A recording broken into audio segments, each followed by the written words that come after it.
하나님의 말씀은 고린도전서 15장 12절에서 19절, 그리고 두 번째 단락은 57절에서 58절 이렇게 봉독하겠습니다. 먼저 첫 번째 단락 고린도전서 15장 12절에서 19절까지를 우리 한 절씩 교독해 내려갑니다. 제가 먼저 12절을 봉독하겠습니다.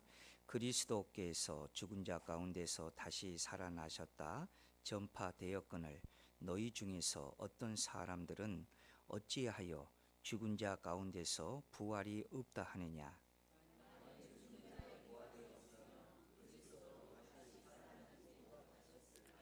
그리스도께서 만일 다시 살아나지 못하셨으면 우리가 전파하는 것도 헛것이요 또 너희 믿음도 헛것이며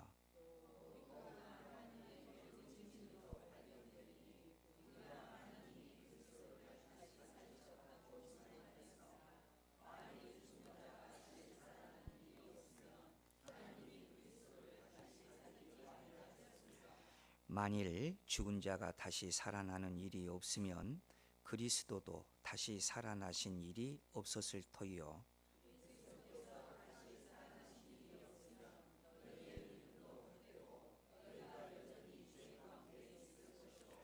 또한 그리스도 안에서 잠자는 자도 망하였으리니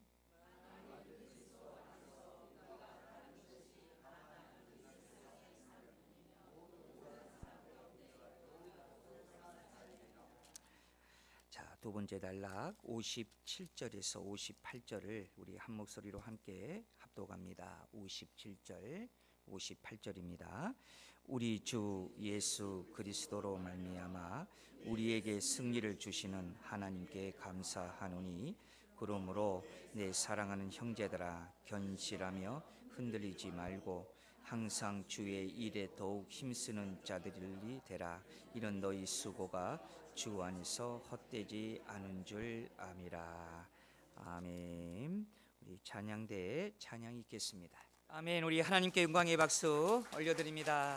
자, 우리 이 시간 우리 함께 인사하겠습니다. 부활의 기쁨을 함께해요. 인사하겠습니다. 부활의 기쁨을 함께해요. 자, 우리 유튜브로 예배하는 우리 성도님들도 함께 인사합니다.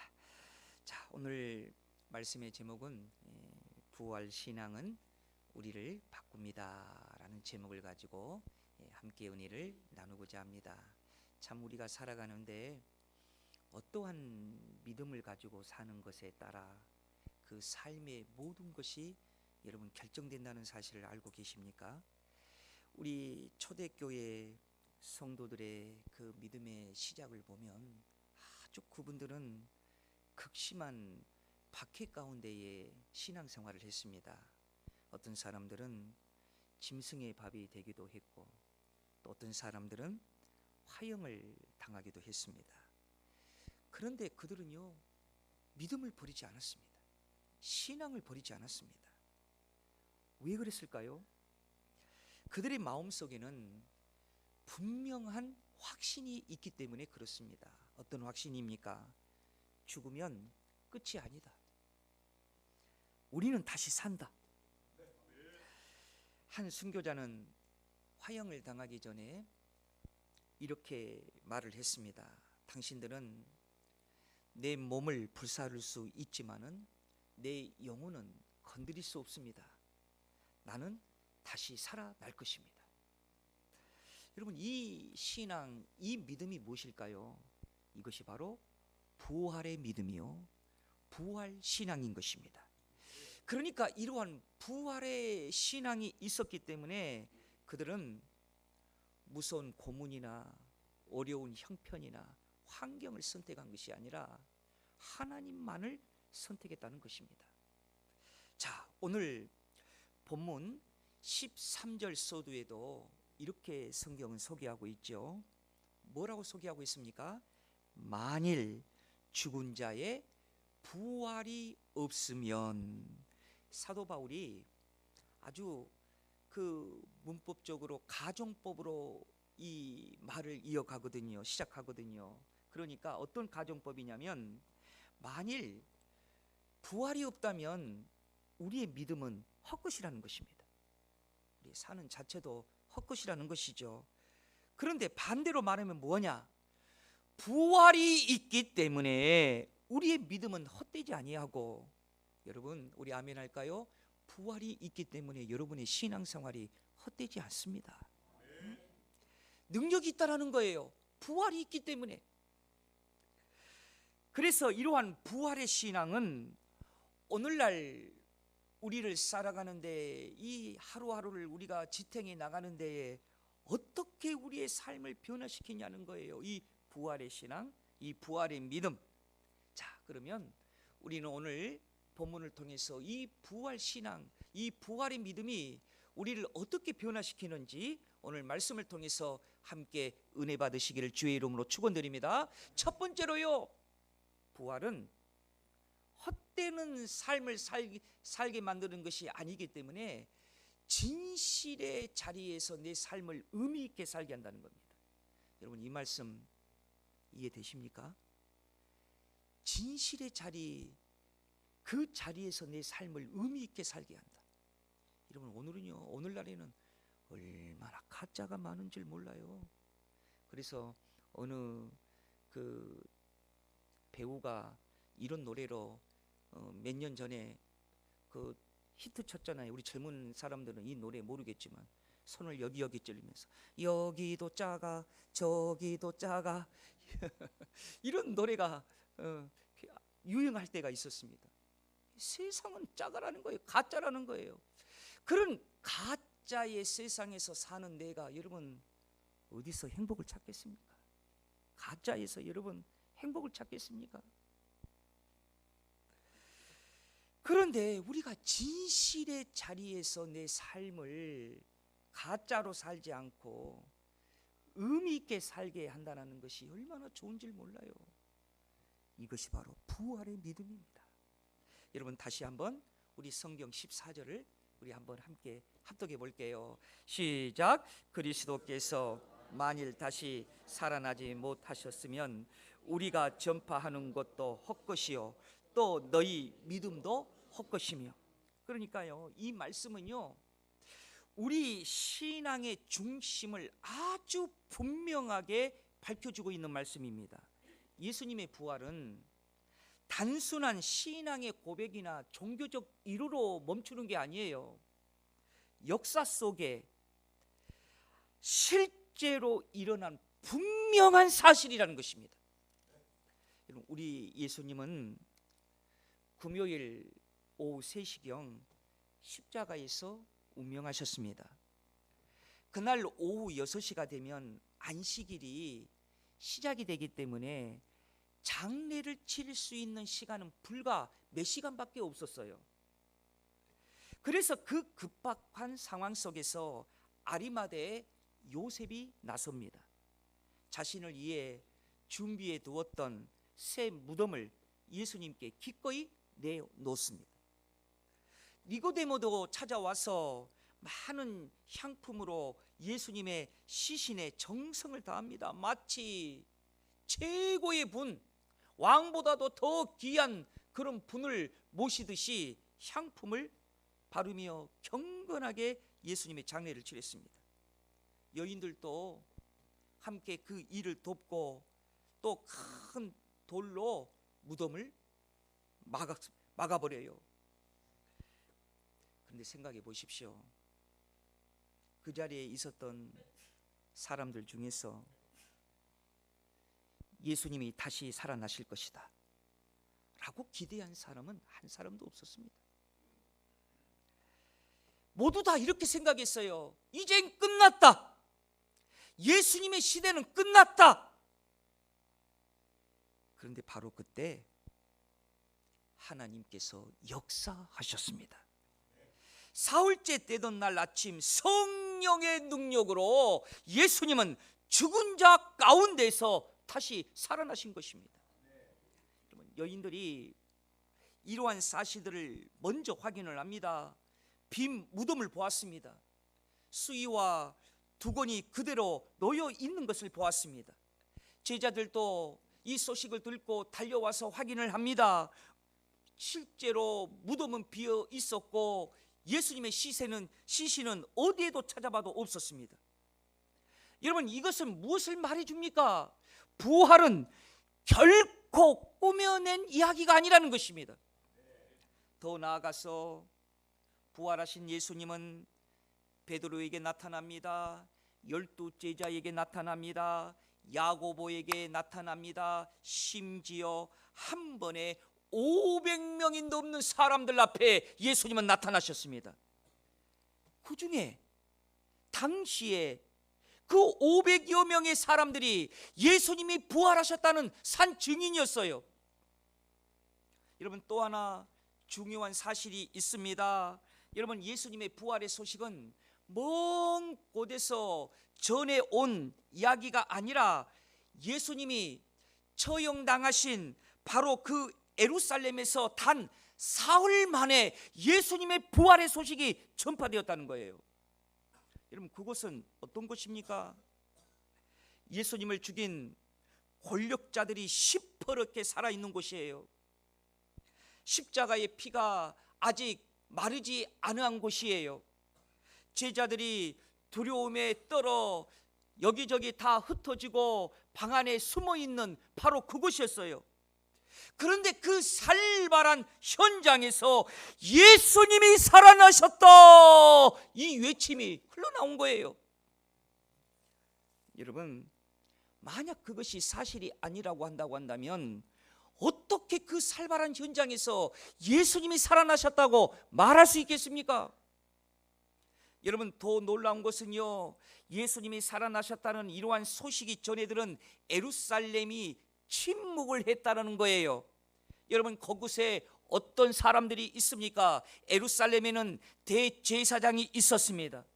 군인들도 있었습니다. 그런데 예수님이 살아나셨다는 사실을 누구도 그것을 향하여 반박한 사람들이 없었다는 거예요.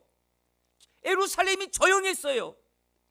예수님이 살아나셨다는 그 소식에 조용했어요. 왜 그렇습니까? 그것은 부인할 수 없는 진실이었기 때문에 그렇습니다. 이처럼 확실한 증거의 말씀을 더할 때 여러분, 우리는 찬송가 160장에 보면 더욱더 깊은 은혜의 찬송이 되지 않습니까? 사셨네, 사셨네, 예수 다시 사셨네. 아멘. 그래서 사도 바울이 이 모든 사실을 근거로 고린도전서 15장 4절에 보면 이렇게 사도 바울이 증거하고 있는 거지요. 장사 지낸 바 되셨다가 성경대로 사흘 만에 다시 살아나사. 이런 바울이 이렇게 확신 있게 증거할 수 있었던 이유가 어디에 있었습니까? 바울이 부활하신 예수님을 직접 만났기 때문에 그렇습니다. 부활의 주님은요, 자신이 그렇게 핍박하던 바로 사울에게 예수님께서 나타나셨어요. 그리고 뭐라고 얘기합니까? 사울아, 사울아, 네가 어찌하여 나를 핍박하느냐? 이 만남을 통해서 바울은 분명히 깨달았어요. 예수님은 지금도 살아계신다. 그리고 20여 년이 지난 후에 바울은요, 다시 이 사실을 기록하며 증언해요. 이것은요, 예수님께서 부활하신 후에 25년이 지난 시간이었어요. 바로 그 시간에 여러분, 그 목격자들을 하나하나 짚어가며 성경을 기록합니다. 베드로에게 나타나신 예수님, 야고보에게 나타나신 예수님, 12제자에게 나타나신 예수님, 실제로 부활하셔서 예수님이 나타나시는 그 증언들을 분명 하나하나 성경에 기록하고 있는 거예요. 그것이 바로 오늘 우리가 본문에 읽었던 이 말씀도 그 하나예요. 성도 여러분, 예수님의 부활은 억지로 믿으라고 하는 얘기가 아닙니다. 예수님의 부활은 우리가 믿을 수밖에 없는 진실입니다. 그래서 이러한 진실은요, 우리의 삶을 이렇게 바꿔요. 헛된 삶을 의미 있게 만들어 준다라는 거예요. 여러분, 고린도전서 15장 58절 하반절을 보십시오. 뭐라고 합니까? 너희 수고가 주 안에서 헛되지 않은 줄 아니라. 가짜에 살면, 가짜에 우리의 인생을 오리가면 헛된 삶이 돼요. 그러나 진실에다가, 사실에다가 우리가 거기에 인생을 거기다 담아두고 살면 우리의 인생은 절대로 헛되지 않아요. 그리고 여러분, 이 진실과 사실은 우리의 삶을 어떻게 바꿉니까? 불안한 삶을요, 확신의 삶으로 바꿔요. 여러분, 베드로전서 1장 3절 하반절에 보십시오. 어떤 말씀이 있습니까? 예수 그리스도를 죽은 자 가운데서 부활하게 하심으로 말미암아 우리를 거듭나게 하사, 뭐라고 얘기하고 있습니까? 산 소망이 있게 하시며. 여러분, 산 소망이 가지고 산다라는 것을 여러분, 우리의 기쁨으로 위로가 되는 말씀으로 붙들고 사시기를 주의 이름으로 축원드립니다. 우리가 진실을, 사실을 근거로 바탕 위에 산다라는 것이 최고로 좋은 것이 하나가 있어요. 그게 뭐냐면 죽음으로 끝날 인생까지도 우리를 승리로 만들어 놓는다는 것입니다. 여러분, 세상 사람들에게 다 물어보세요. 죽음이 좋습니까? 이렇게 물어보면 100사람이면 100사람 다 죽음이 무서워요. 죽기 싫어요. 이렇게 말할 것입니다. 그러나 부활이 진실이고 부활이 여러분 사실이라는 것을 붙들고 사는 사람들에게 물어보십시오. 그분들은 이렇게 얘기할 것입니다. 요한복음 11장 25절의 말씀처럼 나는 부활이요 생명이니 나를 믿는 자는 죽어도 살겠고. 이러한 소망으로 여러분 우리는 사는 거죠. 사랑하는 여러분, 부활은 진실입니다. 부활은 사실입니다. 이것을 믿고 사는 사람들은 절대로 헛된 삶을 살지 않는다는 거예요. 부활의 신앙은 우리를 더욱더 굳게 세우고 더욱더 의미 있게 만들고 더욱더 확신 있게 만들고 힘들고 어려워도 그것을 이겨낼 수 있는 담대함을 만드는 것이 부활은 진실이고 사실이라는 말씀입니다. 여러분, 두 번째로요, 또 말씀을 통해서 우리는 뭘 얻을 수 있습니까?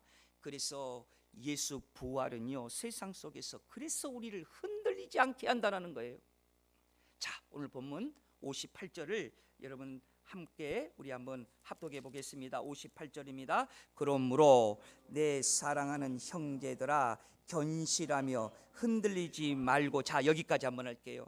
오늘 사도 바울이 우리 모든 믿음의 성도들을 향하여서 뭐라고 얘기를 합니까? 견실하며 어떻게 살래요? 흔들리지 말고 살래요. 여러분, 바울은 왜 이렇게 권면합니까? 우리를 흔들어대는 것이 정말 많기 때문에 그래요. 여러분, 우리가 사는 세상은 정말 쉽지만 않습니다. 예기치 않은 고난이 찾아오고 삶의 부담과 관계의 상처가 언제 어디서 올 줄 모르고 미래에 대한 불안이 우리를 항상 고민하게 만듭니다. 그래서 때로는 믿음보다도 현실이 더 크게 보이고 약속보다도 정말 우리가 지금 현재 살고 있는 환경이 더 크게 보여요. 그래서 마음까지 흔들려요. 그런데 여러분, 오늘 사도 바울이 부활을 얘기하면서 우리에게 확실한 말씀을 하고 있어요. 뭐라고 얘기합니까? 흔들리지 말고 살라라는 것입니다. 왜 우리가 흔들리지 말고 살아야 될까요? 그 이유는 단순한 의지나 결단했기 때문에 흔들리지 않고 사는 게 아니에요. 무엇 때문에 우리가 흔들리지 않고 살 수 있느냐? 예수님의 부활 때문이에요. 부활하신 예수님은 단순히 살아나신 분이 아니세요. 우리 예수님은 권세를 가지시는 하나님이세요. 그래서 마태복음 28장 18절에 보면 뭐라고 얘기합니까? 예수께서 나와 말씀하여 이르시되 하늘과 땅의 모든 권세를 내게 주셨으니, 이렇게 말씀하고 있어요. 뿐만 아닙니다. 빌립보서 2장 9절에서 11절의 말씀이 보면 뭐라고 우리에게 말씀하고 있습니까? 함께 합독해 볼까요? 이러므로 하나님이 그를 지극히 높여 모든 이름 위에 뛰어난 이름을 주사 하늘에 있는 자들과 땅에 있는 자들과 땅 아래에 있는 자들로 모든 무릎을 예수의 이름에 꿇게 하시고 모든 입으로 예수 그리스도를 주라 시인하여 하나님 아버지께 영광을 돌리게 하셨느니라. 여러분, 그렇습니다. 하늘과 땅, 그 땅 아래에 있는 모든 자들까지도 우리 예수님을 주로 고백한다는 것입니다. 무슨 뜻입니까? 예수님은 모든 것을 다스리시는 가장 높으신 왕이라는 거예요. 그런데 그 높으신, 그 권세이신 그 예수님께서 우리와 함께하여 주신다는 것입니다. 마태복음 28장 20절이 보세요. 하반절에 보면 뭐라고 말씀하십니까? 볼지어다 내가 세상 끝날까지 너희와 항상 함께 있으리라. 그래서 여러분, 우리는요 혼자가 아니라는 거예요.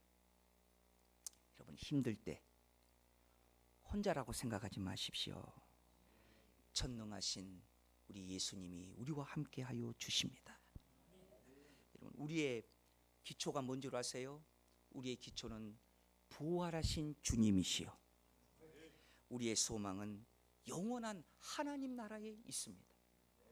그래서 시편 기자는 시편 46편 1절에서 3절에 이렇게 고백하고 있어요. 우리 기쁜 마음으로 함께 합독해 볼게요. 하나님은 우리의 피난처시요 힘이 있으니 환난 중에 만날 큰 도움이시라. 그러므로 땅이 변하든지 상이 흔들려 바다 가운데에 빠지든지 바닷물이 솟아나고 뛰놀든지 그것이 넘침으로 산이 흔들릴지라도 우리는 두려워하지 아니하리로다. 셀라. 그러므로 여러분 기억하십시오. 불안할 때는 부활하신 주님 붙들고, 흔들릴 때에도 부활하신 주님의 말씀 붙들고, 여러분 두려울 때도 부활의 주님을 바라보십시오.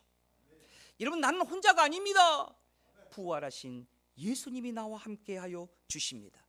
그래서 여러분, 죽음 앞에서도 경고하고 흔들리지 아니하는 것이 바로 부활의 믿음인 것입니다. 자, 마지막 세 번째로요, 우리의 부활의 신앙은 우리에게 어떠한 변화를 줍니까? 주님의 일을 하게 합니다. 다 같이 큰 소리로 아멘 합시다. 부활의 신앙은 무엇을 하게 한다고요? 주님의 일을 하게 합니다. 자, 다시 한번 본문 58절을 우리 한번 다시 한번 하반절을 중심으로 다시 한번 합독합니다. 시작. 그러므로 내 사랑하는 형제들아, 견실하며 흔들리지 말고 항상 주의 일에 더욱 힘쓰는 자들이 되라. 이는 너희 수고가 주 안에서 헛되지 않은 줄 아미라. 여러분, 부활을 믿는 사람에게는 큰 변화가 있어요. 그게 뭐냐면 하나님 일하고 싶어요. 헌신하고 싶고 봉사하고 싶어요. 여러분, 이것은요 세상 사람들이 이해하지 못한 변화예요. 사랑하는 여러분, 왜 내가 하나님 일하고 싶고 주의 일하고 싶고 교회에 봉사 헌신하고 싶습니까? 주님이 살아계시기 때문에 그렇습니다. 이게 부활신앙. 그러면서 주의 일 하고 싶고 하나님 일하고 싶고 헌신하고 싶고 봉사하고 싶은 사람들을 향하여서 우리 예수님은 이렇게 말씀하고 있어요. 다시 58절 하반절에 보세요. 뭐라고 얘기하고 있습니까? 너희 수고가 주 안에서 헛되지 않은 줄 알미라. 여러분, 세상은 몰라줘도 하나님은 우리를 기억하십니다. 그래서 우리는요, 주의 일 하다가 이 다음에 주님 만나는 것이 최고의 행복이에요. 사랑하는 여러분, 우리 아멘할 준비 됐습니까? 부활을 믿으면 삶을 의미 있게 만들어주고, 우리가 부활을 믿으면 흔들리지 않는 믿음이 생겨서 죽음까지도 승리에 기록하게 해요.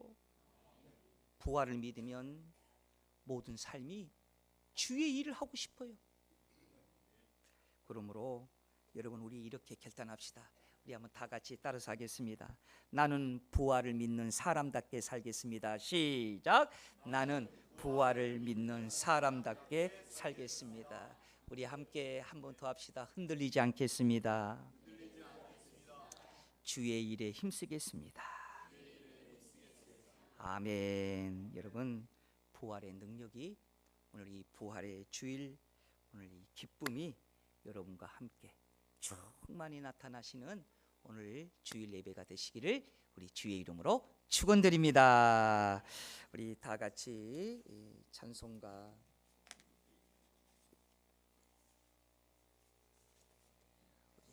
254장 1절과 5절 찬송합니다. 우리 장로님들 준비해 주세요.